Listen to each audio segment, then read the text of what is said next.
Swimming, where you would have a woman over the age of 35 who is selected at the World's Open Water Swimming Woman of the Year.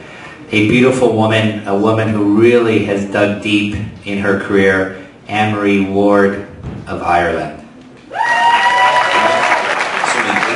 afternoon, everybody. I'm delighted to be here. Such an honour to be in America, and secondly to be in a room full of people who I never in my lifetime imagined that I would ever meet, let alone be celebrating with here today. So I'm just completely humbled and honoured to be in your company and to be here. I suppose a huge thank you to Open Water Source as well for actually picking up what I did. I suppose I'm not the conventional swimmer. I was brought up by the sea in the northwest of Ireland in Donegal, a very small seaside resort.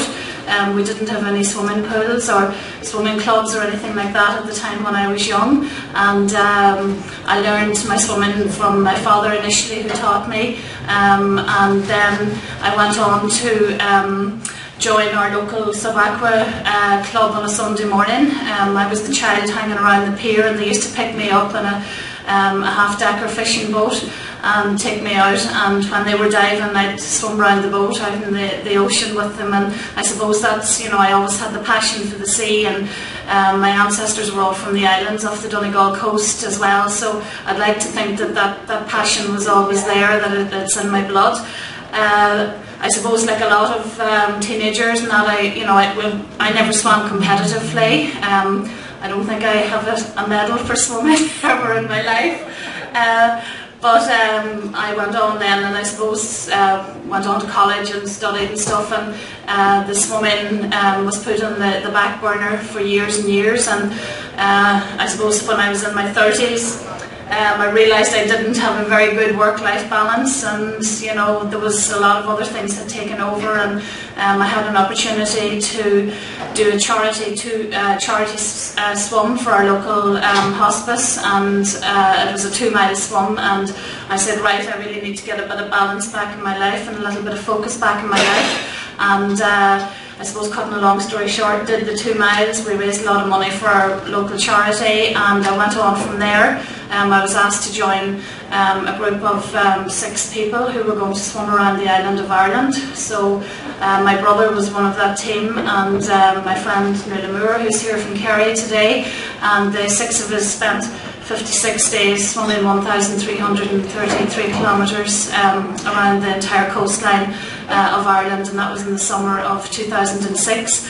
From there, I thought, dare I dream my childhood dream of swimming the English Channel, and again, you know, I didn't have coaches and all of that. What I had is a magnificent group of friends who were scuba divers, and we didn't have training plans or anything. What we did is, you know, my great friend Noel is here today, who is a scuba diver, and Noel would take me out into the middle of the ocean and drop me off the boat and say swim, and I'd swim in a couple of hours, still swim, and we swam.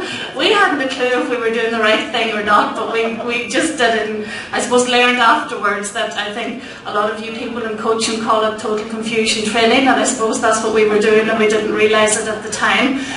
So I went on in 2007 and swam the English Channel, and then I thought in 2000, you know, the next goal after that, the North Channel, was always, I suppose, a way at the back of my head, because, you know, I had heard many stories as a child. It was the immigrant route that my grandparents took when they moved to Scotland, and I had heard many stories of the Derry boat and the crossing that they took, and I thought, dare I dream this impossible dream, a channel that only 11 people have succeeded in swimming since 1924, when the great Mercedes Glitz made the first attempt.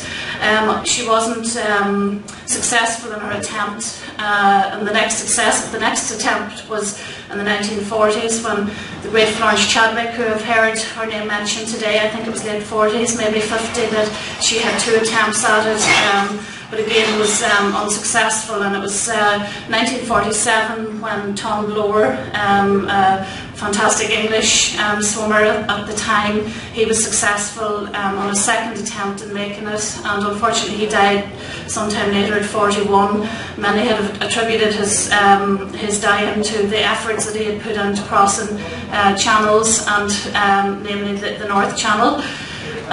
There was many stories after that, great history in the North Channel, very tragic history. There was a great Greek army major, Jason Zaragoza, who died swimming in the North Channel, where his physician at the time took a penknife and opened him up and did open cardiac massage, and unfortunately he died there.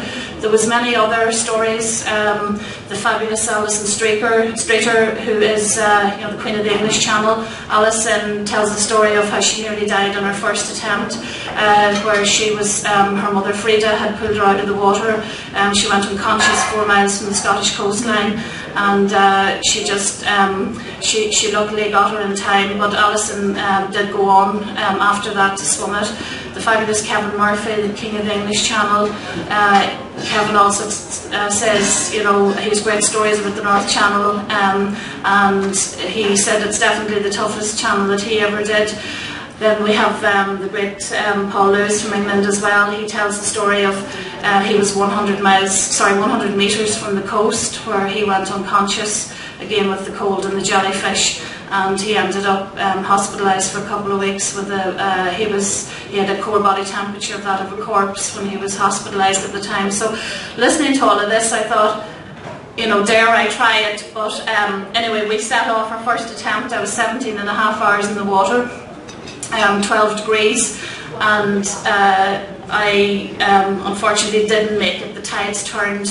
I suppose one of the unique things about the North Channel is the tides run from a southeast-northwest flow, so they're not running straight up and down, and when you're in the middle of that channel, it's very difficult when the tide turns to make any progress. So that was the first attempt. I went on, had 2 more attempts after that, and the jellyfish, I suppose it's the home of the lion's mane jellyfish, which are huge stingers, and on that attempt, as I call it, the jellyfish attempt, just they couldn't find a clear patch for me to actually start the swim along the coastline. So anyway, I got in, and 5 hours later, hospitalised with just seizures to all of my joints had seized up and that. But anyway, I know we're under time pressure, so I won't bore you with any more of it. But luckily, in last year, I was the 11th person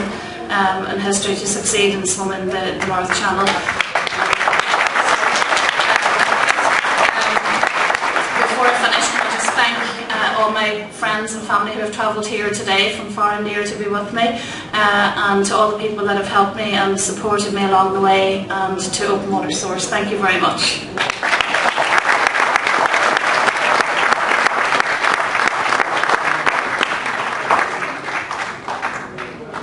Hi everybody, we're back at the United Nations and with another Certificate of Merit inductee honoree of the International Swimming Hall of Fame. Right, Jane? That is great and very exciting. Now, wonderful day. Now, this is interesting because Jane's not an actual swimmer. You're giving honour to your coaching. Well, both. I've swum many distance. Yes, you have. I have 25 years of FINA world records, which are distance events, and the best thing is to pass it on, pass it forward to other people. To do that, you need to start step by step, such as people that have done incredible swims like Steve Storch. And that training, that inaugural fitness training and the training throughout and going on the swims, has made him such a successful Now it's really interesting because yesterday we heard from the legendary, the Queen of the English Channel, my view was Penny Lee Dean. She held it for 19 years, fastest time male or female, set at 23 years of age. And she said yesterday the key tip that she would give to anybody starting out in open water swimming was to get a coach. So what is it about a coach in our sport that swimmers need to understand? What's your hardest job? The magic word is you can do it. You try and you're going to do it. You say you can do it, you will do it. If you're negative about it, you probably won't. So it's that positive mental attitude that you have throughout, no matter what the obstacles are. And that's something that I've tried to hold fast throughout. Now, one of the hardest things they say, I've heard many coaches say, is really bridging the gap where the coach feels they understand the swimmer and they have belief in where they're going, but they haven't achieved it yet. How do you bridge that gap? It's the visualization of getting there. It's like a movie script that you're fast forwarding and you're saying, I'm reaching the shore, I'm getting there. That's exactly. Now that's why Jane Katz was inducted with a Certificate of Merit today, everybody. Stay tuned, we're going to come back with some other honorees. Thanks very much.